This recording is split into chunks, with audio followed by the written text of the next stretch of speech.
After all the sacrifice in this year like no other, all the hardship, we're finding our way forward again. But tonight,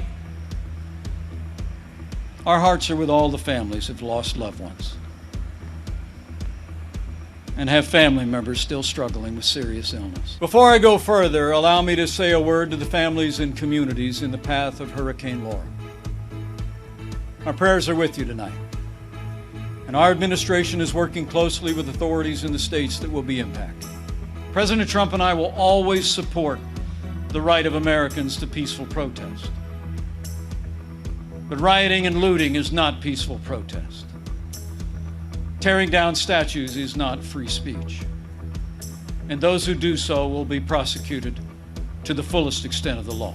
We will have law and order on the streets of this country for every American of every race and creed and color. Our organization recently endorsed Donald Trump for re-election as President of the United States. Our endorsement recognized his strong support for the men and women on the front lines, particularly during these challenging times.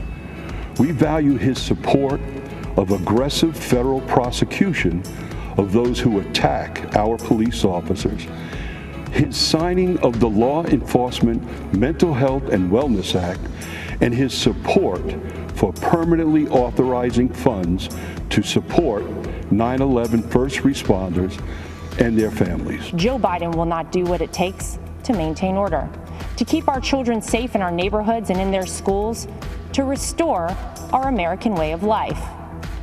We cannot dare to dream our biggest dreams for ourselves or for our children while consumed by worry about the safety of our families. President Trump is the law and order president, from our borders to our backyards. President Trump will keep America safe. President Trump will keep America prosperous. President Trump has stood up for our heroes every day. He stood by our law enforcement, our military, and the freedoms we hold dear. He's made good on his promise to put America first.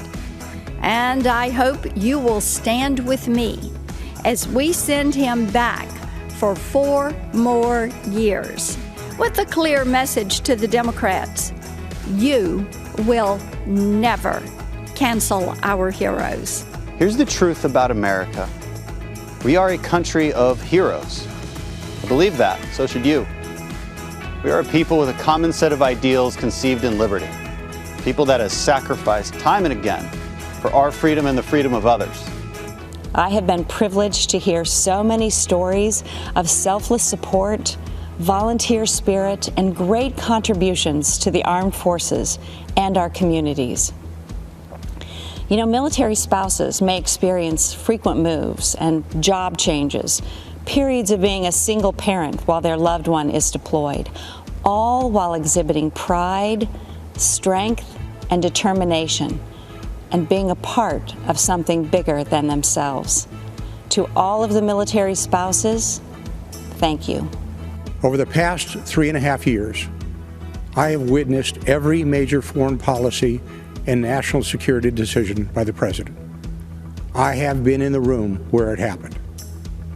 I saw only one agenda and one guiding question when tough calls had to be made. Is this decision right for America? He wisely wields the sword when required, but believes in seeking peace instead of perpetual conflict. Just over a week ago, our president brokered a peace agreement between the United Arab Emirates and Israel, the first in the Middle East in over 25 years. In 4 years, Donald Trump didn't start any new wars. He brought troops home. He rebuilt the military and signed peace deals that make Americans safer. The Washington elites want you to think this kind of foreign policy is immoral, and so they call it nationalist. That tells you all you need to know. The DC crowd thinks when they call Donald Trump a nationalist, they're insulting him. as if the American president isn't supposed to base foreign policy on America's national interests. 100 years ago, courageous warriors helped women secure the right to vote. This has been a century worth celebrating, but also a reminder that our democracy is young and fragile. A woman in a leadership role can still seem novel.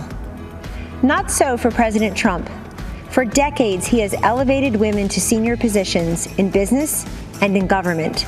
The same way President Trump has supported me, he supports you. I see it every day. I've heard him say the hardest part of his job is writing to loved ones of fallen soldiers. I've seen him offer heartfelt outreach to grieving parents who lost their children to crime in the streets. And I've watched him fight for Americans who lost their jobs. History chooses its heroes for the time in which they live. At our founding, Madison was one of the chosen. When the nation's very existence was challenged, it was Lincoln's turn. Thanks to these men, America is a land of hope. Their examples have been repeated in countless ways by simple Americans following their conscience. But there is another American hero to be recognized, and that is the common American. This is who President Trump is fighting for. He's fighting for you. I am honored to support President Trump for re-election because I know that he is the only candidate who will stand up for hardworking families and protect the American dream for future generations. Hi everyone, George Stephanopoulos here. Thanks for checking out the ABC News YouTube channel. If you'd like to get more videos, show highlights, and watch live event coverage, click on the right over here to subscribe to our channel, and don't forget to download the ABC News app for breaking news alerts. Thanks for watching.